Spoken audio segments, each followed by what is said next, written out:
오늘 주시는 하나님의 말씀 보도록 하겠습니다.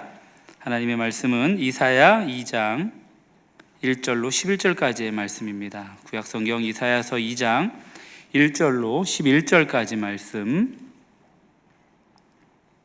저와 여러분들이 한 절씩 교독하도록 하겠습니다. 아모스의 아들 이사야가 받은 바 유다와 예루살렘에 관한 말씀이라.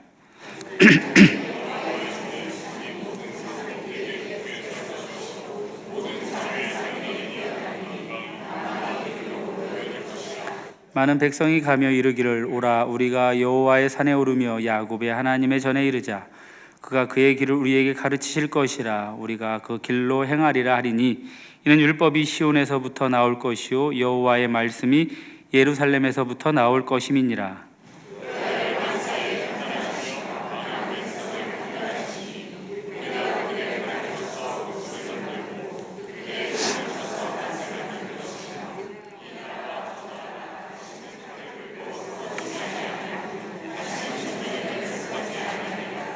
야곱 족속아, 오라, 우리가 여호와의 빛에 행하자.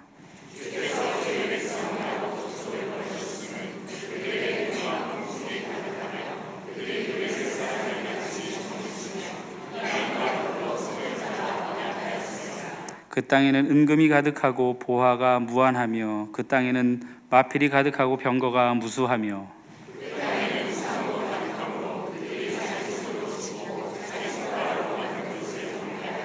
천한 자도 절하며 귀한 자도 굴복하오니 그들을 용서하지 마옵소서.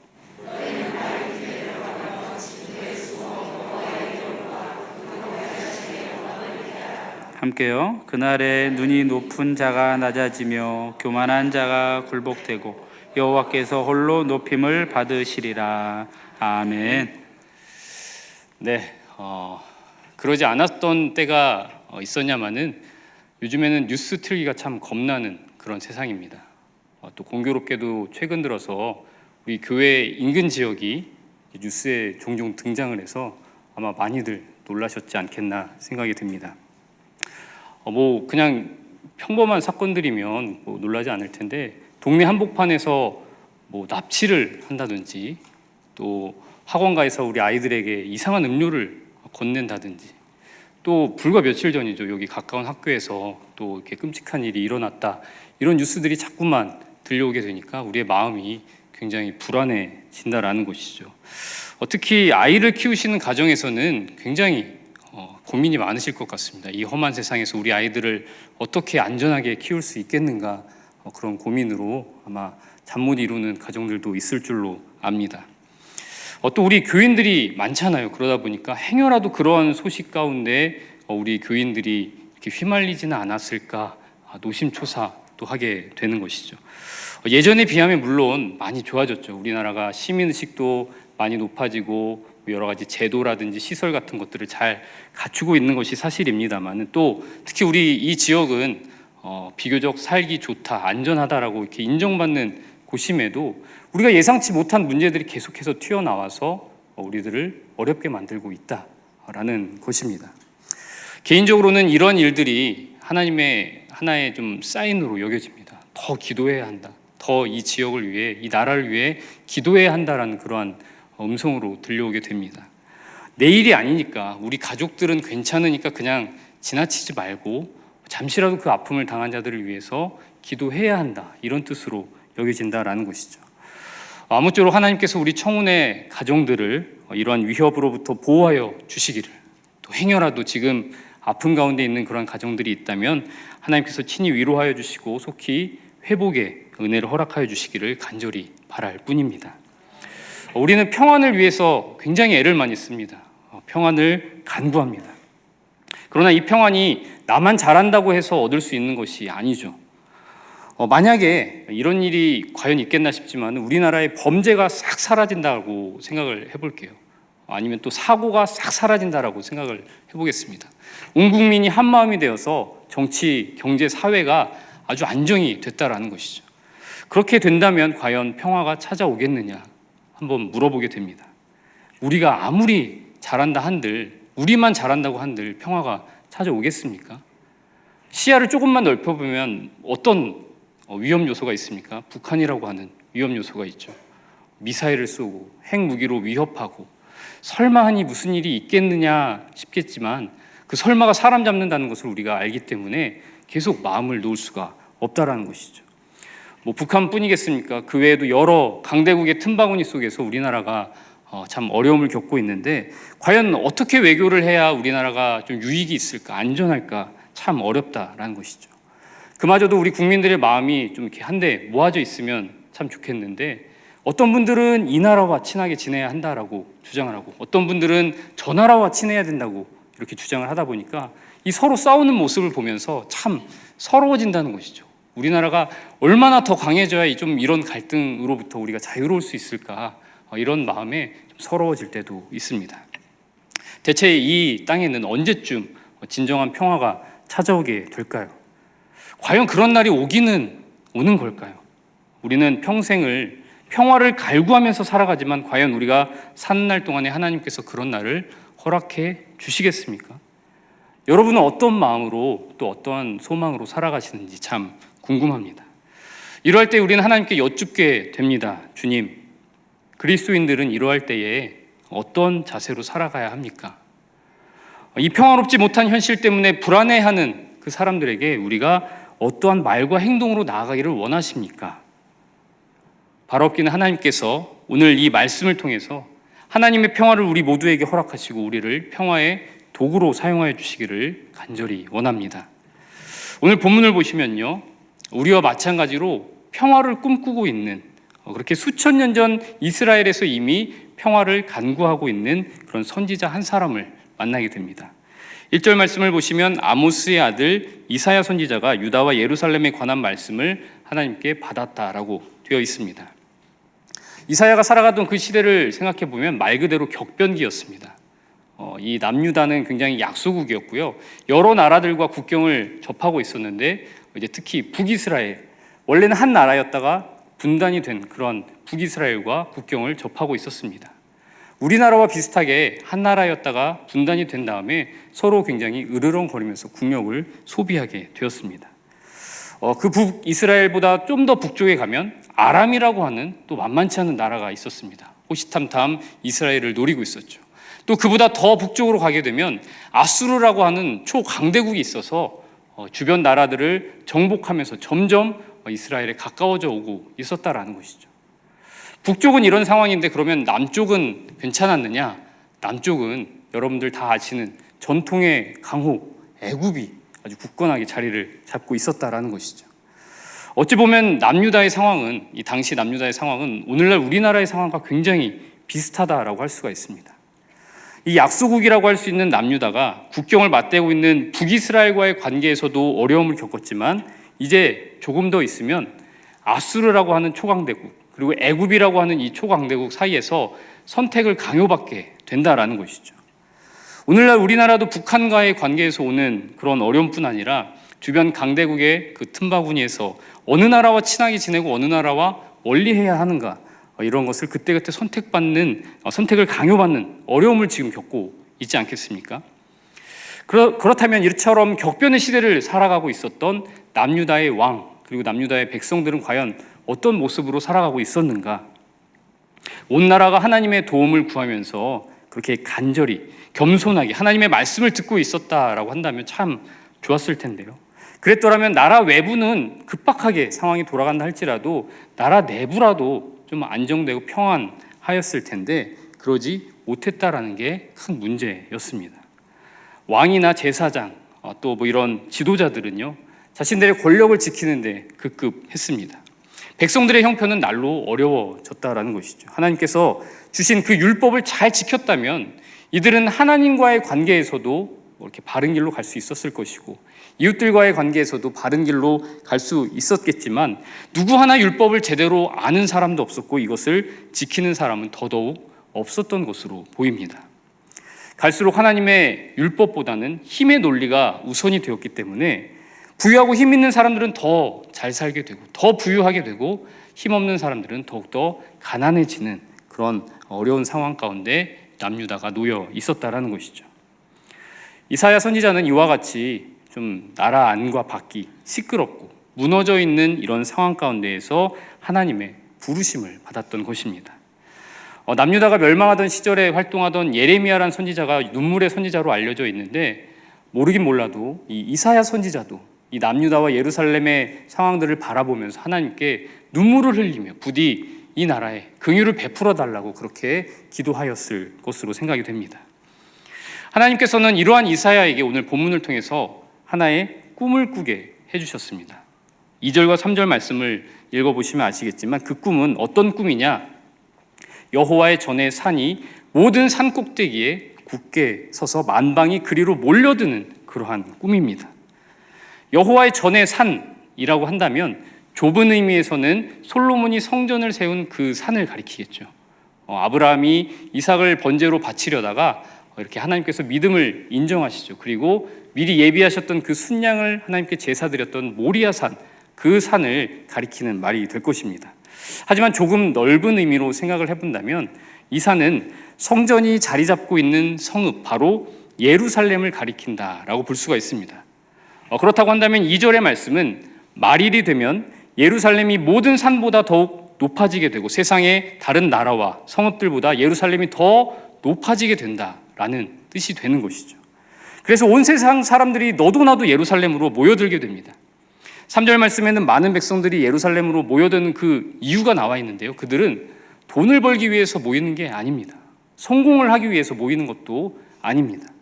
그들이 모여드는 이유는 하나님께서 그의 길을 가르치실 것을 기대하면서 예루살렘으로 올라간다라고 되어 있습니다. 그날이 되면 여호와의 말씀이 마치 물이 흐르듯이 예루살렘으로부터 흘러나오게 될 것이라고 이사야 선지자가 예언을 하고 있는 것이죠. 이 예언의 말씀을 들었던 남유다 백성들의 그 심정을 한번 생각해 보면 어떻겠습니까? 그들은 이 말씀을 듣고 엄청나게 기분이 좋아지고 고무되었을 것입니다.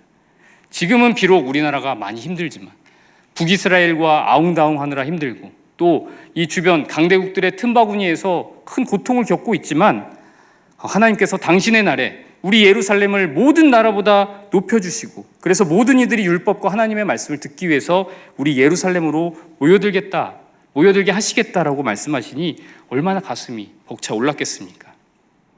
물론 수백 년 후의 일이지만 예수님의 제자들이 예수님과 함께 예루살렘에 입성했을 때 그들이 들떴던 이유도요, 이렇게 단지 출세할 것 같은 기분 때문에 그들이 들떴다라는 것보다도 오늘 이 말씀과 같이 예언의 말씀, 예루살렘이 높아진다는 그러한 말씀이 있었기 때문에 이 제자들은 자신들도 높아질 것이라는 말씀을 나름대로 성서적 근거를 가지고 이렇게 벅찼다라는 것을 알 수가 있습니다. 과연 하나님께서 예루살렘을 어떻게 높이실지, 군사적인 방법으로 전 세계를 이렇게 제패하실지, 아니면 경제적인 방법으로 전 세계를 이렇게 예루살렘 아래 복속시키실지, 아니면 또 다른 어떤 방법일지 아직은 알 수가 없지만 하나님께서는 약소국 유다와 예루살렘을 모든 나라들의 동경을 받는 곳으로 바꾸시겠다라고 말씀하고 계시는 것입니다. 특히 4절 말씀은요, 당시 예루살렘 백성들뿐만 아니라 오늘날 우리들도 아주 큰 위로와 소망을 받게 되는 그러한 말씀입니다. 간절한 마음을 담아서 우리 2장 4절의 말씀을 한번 같이 봉독했으면 좋겠습니다. 2장 4절 말씀입니다. 시작. 그가 열방 사이에 판단하시며 많은 백성을 판결하시리니 우리가 그들의 칼을 쳐서 보습을 만들고 그들의 창을 쳐서 낫을 만들 것이며 이 나라와 저 나라가 다시는 칼을 들고 서로 치지 아니하며 다시는 전쟁을 연습하지 아니하리라. 아멘.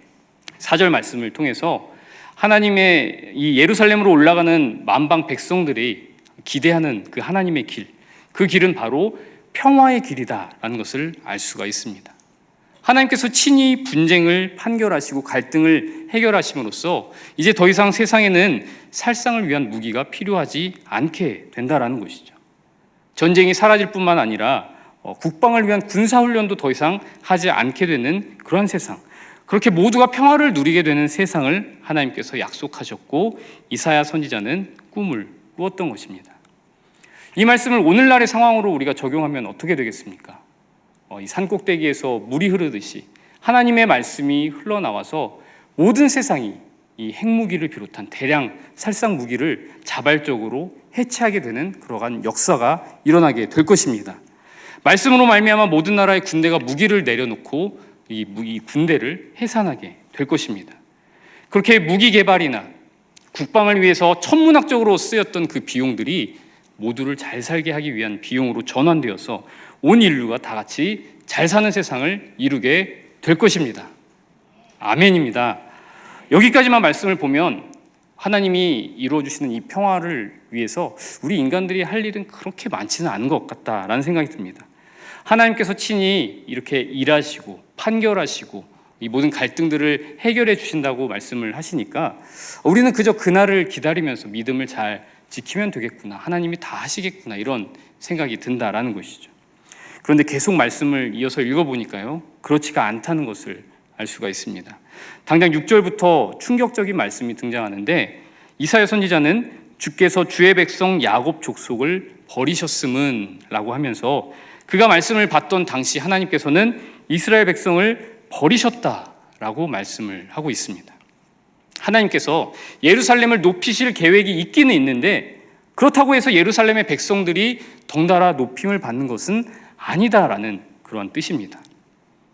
앞서 2절과 3절 말씀을 들은 이스라엘 백성들은 예루살렘이 높아지면 그에 따라 자신들도 높아지고 모든 민족들의 존경과 동경을 받게 될 것이라고 기대했을 것입니다. 그러나 하나님께서 만약 이스라엘 백성들을 버리신다라고 한다면 예루살렘은 텅 비어있게 되는 것이죠. 그래서 그 비어있는 땅에 만방의 이방인들이 몰려들게 되는 것입니다. 하나님의 전에도 이방인들이 들어가고요, 하나님의 전에서 이 이방인들이 하나님의 가르침을 받게 되는 그런 그림이 오늘 말씀에서 그려지게 된다라는 것이죠. 이렇게 아무 공로도 없이 예루살렘에 들어온 이 이방인들은 서로 물어보겠죠. 여기 원래 살던 백성들, 원래 살던 민족들은 과연 어디 갔을까? 이들은 하나님의 사랑을 받아서 하나님의 백성이 되었고 율법을 선물로 받아서 하나님을 섬기는 그런 영광을 얻었던 백성이었는데 그들은 과연 지금 어디로 가버렸을까? 하나님께서 왜 주의 백성 야곱 족속을 버리신다 말씀하십니까? 이사야 선지자는 그 이유를 이렇게 말하고 있습니다. 그들에게 동방 풍속이 가득하며 그들이 블레셋 사람들 같이 점을 치며 이방인과 더불어 손을 잡아 언약하였기 때문이다 라고 말합니다. 말이래, 예루살렘을 높이시게 된다면 동방 사람들도 블레셋 사람들도 이방인들도 다 예루살렘으로 이렇게 올라오게 될 것인데, 그래서 여호와의 말씀을 듣기 위해서 모이게 될 것인데 지금의 상황은 그와 정반대 상황이다라는 것이죠. 율법을 배우고 익히고 율법으로 무장되어야 할 이 백성들, 그래서 그 능력으로 이방인들을 자석처럼 끌어와야 될 이 백성들이 반대로 동방의 풍속에 끌려가고 이 점술에 끌려가고 이방인들에게 끌려가기 때문에 하나님은 그들을 버리실 수밖에 없다라고 이렇게 이야기했던 것입니다. 이어지는 말씀을 보면 그들은 금은 보화를 가득 준비해 놓았습니다. 그리고 전쟁에 필요한 마필과 병거도 무수히 준비해 놓았고 심지어 우상까지도 그 땅에 가득하다라고 기록되어 있습니다. 그들은 하나님과 세상 사이에 서서 땅의 모든 족속이 하나님의 축복을 받을 수 있도록 그렇게 복을 받게 만들어야 할 축복의 통로로서의 의무와 특권을 지니고 있었지만 그것을 망각했다라는 것이죠. 그래서 도리어 자신들의 안전과 평화를 지키는 데 도움이 되는 것이라면 무엇이든 끌어들여서 자신들의 땅을 채우고 있었던 것입니다. 심지어 우상이라 할지라도 그것이 마음에 위안을 준다면 그것들을 거리낌 없이 들여왔고 불확실한 미래를 알아보고자 점수를 사용하는 것까지도 이들은 거리낌이 없었습니다. 천한 자도 귀한 자도 우상을 섬기며 그 앞에 절하는 현실이 이사야 선지자를 얼마나 분노하게 했던지 그는 9절에서 그들을 용서하지 마옵소서라고 외치기까지 하였습니다. 하나님께서 예루살렘을 높이실 그날이 되면 그들은 함께 높임을 받게 되는 것이 아니라 바위 틈에 숨어야 합니다. 진토에 숨어야 할 그런 비참한 상황에 놓이게 된다라는 것이죠. 하나님께서는 그날에 교만한 모든 자를 굴복시키시고 홀로 영광을 받으시리라는 것이 이사야 선지자의 예언이었습니다. 예루살렘을 높이시겠다는 하나님의 계획, 그러나 그 계획에 함께할 수 없었던 이스라엘의 이 현실, 이러한 현실을 아파하면서 이사야 선지자는 5절 말씀에서 이렇게 외치고 있습니다. 야곱 족속아 오라, 우리가 여호와의 빛에 행하자. 이 말씀을 들은 이 예루살렘의 또 남유다의 백성들은 이렇게 반문했을지도 모릅니다. 아니, 우리는 예루살렘을 한 번도 떠난 적이 없는데, 성전을 떠난 적이 없는데 왜 오라라고 말을 합니까? 우리가 어둠에 행한 적이 없고 빛에 행하고 있었는데 왜 빛에 행하자라고 말을 합니까? 그들의 문제가 바로 여기에 있었다라는 것이죠. 그들의 몸은 예루살렘에 살고 있었던 것이 맞습니다. 그들의 발은 성전을 오갔던 것이 맞습니다만은 그것은 그야말로 껍데기에 불과한 종교 생활이었음을 그들이 깨닫지 못했다, 인정하지 못했다라는 것입니다. 우리가 읽지는 않았지만 오늘 본문 바로 앞에 있는 이사야 1장 11절과 12절에서는 하나님께서 그들을 이렇게 책망하십니다. 여호와께서 말씀하시되 너희의 무수한 재물이 내게 무엇이 유익하뇨? 나는 순양의 번제와 살찐 짐승의 기름에 배불렀고 나는 숫송아지나 어린 양이나 순염소의 피를 기뻐하지 아니하노라. 너희가 내 앞에 보이러 오니 이것을 누가 너희에게 요구하였느냐? 내 마당만 밟을 뿐이니라. 이렇게 하나님이 책망하셨다라는 것이죠. 이사야 선지자는 자기 동족들을 향해서 이 껍데기 같은 신앙에서 벗어나야 한다고, 우리가 어둠 속에 있음을 속히 인정하고 하나님께로 돌아와야 한다고 간절히 외치고 있었던 것입니다. 하나님으로부터 점점 멀어지면서 자기 눈에 좋아 보이는 것들을 땅에 채우고 들여오고 그것을 의지하고 심지어 그 앞에 절하면서 평안을 구하고 위안을 삼는 모습을 더 이상은 하나님 앞에 보이지 말자라고 이사야 선지자가 외쳤다라는 것이죠. 여러분, 하나님께서는 이 문자 그대로 예루살렘을 모든 산보다 높이실 수 있는 분이심을 믿으십니까? 그렇습니다.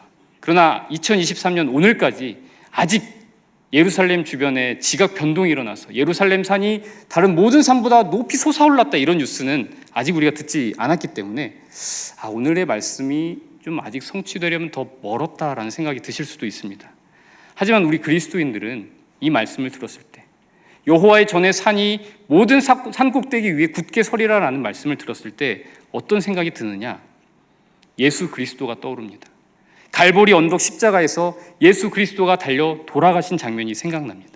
그래서 이 말씀이 이미 이루어지고 있다는 것을 우리는 알 수 있다는 것이죠. 예수님의 명령대로 그의 제자들과 증인들이 땅끝까지 복음을 전파하였고 그로 말미암아 모든 민족이 십자가를 우러러 보았기 때문입니다. 예수님께서는 이 땅에 교회를 세우시고 세상의 빛과 소금이 바로 교회다라고 말씀하셨습니다. 우리 민족을 포함한 모든 민족이 교회로 몰려들었죠. 그래서 교회에서 하나님의 말씀을 듣고 하나님의 평화를 맛보았습니다. 그 전까지는 그저 강한 자들이 평화를 얻을 수 있으리라고 생각했고 부요한 자들이 평화를 보장받을 수 있다고 생각하였지만 하나님께서는 오직 예수 그리스도를 믿고 그를 따르는 삶만이 진정한 구원과 평화의 길임을 보여주신 것입니다. 즉 평화라고 하는 것은 하늘에서 뚝 떨어지는 것이 아니라 예수를 믿고 닮아가는 이들, 즉 교회로부터 시작되어서 이 땅을 서서히 채워나가게 되는 것입니다. 하나님께서 이사야 선지자에게 보여주신 그 꿈은 이렇게 교회를 통하여 이 땅에 성취되고 있는 줄로 믿습니다. 비록 아직은 갈 길이 참 멀어 보입니다. 물론 과거에 비해 전쟁이 많이 줄어들었죠. 우리나라도 전쟁을 경험한 지 벌써 수십 년이 흐르지 않았습니까? 하지만 칼을 쳐서 보습을 만들고 창을 쳐서 낫을 만드는, 이렇게 무기를 다른 유익한 것으로 바꾸는 그러한 움직임은 아직 쉽게 오지 않을 것만 같습니다. 그럼에도 우리는 하나님께서 우리를 통해 그 일을 이루신다라는 확신을 가지고 살아가야 하는 것입니다. 세상에 어수선한 소식들이 계속 들려오죠. 우리로 하여금 하나님의 그 꿈에서 계속 멀어지도록 만들고 불안에 떨게 만듭니다. 평화라는 것이 과연 있을까? 가능한 것일까? 신기루 아닐까?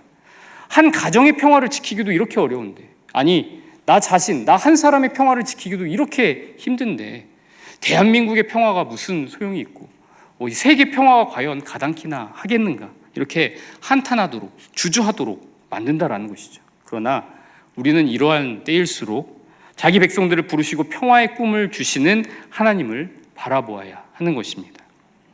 예수님께서도 마지막 때가 다가올수록 난리와 난리 소문이 나고 미혹하는 자들이 넘쳐날 것이라고 말씀하셨습니다. 불법이 판을 쳐서 많은 사람의 사랑이 식어질 것이라고도 경고하셨죠. 그러나 그 가운데서도 끝까지 견디는 자, 미혹에 넘어가지 않고 지극히 작은 자 한 사람을 그리스도를 섬기듯이 섬기는 그러한 자들이 구원을 얻으리라고 약속하셨다는 것을 우리가 기억해야 할 것입니다. 또한 우리는 오늘 말씀대로 여호와의 빛에 행해야 합니다. 이사야 선지자가 분통을 터뜨리게 만들었던 그 예루살렘의 모습, 즉 하나님이 아닌 것을 채워서 평화를 찾고자 했던 그런 모습을 우리 가운데서 버려야 한다라는 것입니다. 우리가 추구해야 할 것은 눈에 보이는 것이 아닙니다. 우리는 여호와의 빛에 행하는 것, 예수 그리스도의 말씀을 지켜 행하고 모든 민족을 제자로 삼는 것을 추구하며 살아야 하는 것이죠. 하나님께서 교회를 어떤 방법을 통해 높이시겠습니까? 우리 성도들을 어떤 방법을 통해 높이시겠습니까? 은금과 보화로, 마필과 병거로 우리를 높이시겠습니까? 그렇지 않다라는 것이죠. 오직 하나님의 말씀으로 높여주신다는 것을 명심하시기 바랍니다. 우리의 삶 가운데 하나님의 말씀이 흘러나올 때, 우리 교회에서 하나님의 말씀만이 온전히 선포될 때, 성도들이 삶 속에서 말씀대로 살고자 도전할 때 하나님께서 그 가운데 함께 하시고 열방 사이에 판단하시며 많은 백성을 판결하여 주시는 것입니다. 이 신약의 말씀 한 곳만 보고 말씀을 마무리하려고 하는데요. 요한복음 8장 12절의 말씀 우리 한번 한 목소리로 봉독하겠습니다. 시작. 예수께서 또 말씀하여 이르시되 나는 세상의 빛이니 나를 따르는 자는 어둠에 다니지 아니하고 생명의 빛을 얻으리라. 아멘. 우리는 참 연약합니다. 은금과 보화와 마필과 병거를 의지하려고 하고요. 내 마음을 위안해 주는 것이라면 우상이라도 점술이라도 이렇게 마다하지 않는 것이 바로 우리들입니다. 그러나 세상의 빛 되신 예수 그리스도를 믿고 따르는 자는 배에서 생수의 강이 흘러나온다 말씀하셨습니다. 사도 요한은 이 생수의 강이 바로 성령을 가리킨다라고 하였습니다. 그러므로 예수님을 믿는 우리들에게는 약속하신 대로 성령께서 함께 하신다라는 것이죠. 성령께서 우리와 함께 하사 우리는 연약하지만 우리가 어둠에 다니지 아니하고 생명의 빛을 얻게 하여 주십니다. 성령께서 우리의 모임 가운데 하나님의 말씀이 풍성히 흐르도록 인도하여 주실 것입니다. 그리하여 이 쇳가루가 자석에 이끌리듯이 만방의 교회를 향하여 이끌리고 하나님이 주시는 평화의 꿈을 함께 꾸게 하여 주실 줄로 믿습니다. 우리의 가정이 또 우리의 교회가 이러한 평화의 공간, 평화의 도구가 되기를 주님의 이름으로 간절히 축원합니다. 아멘.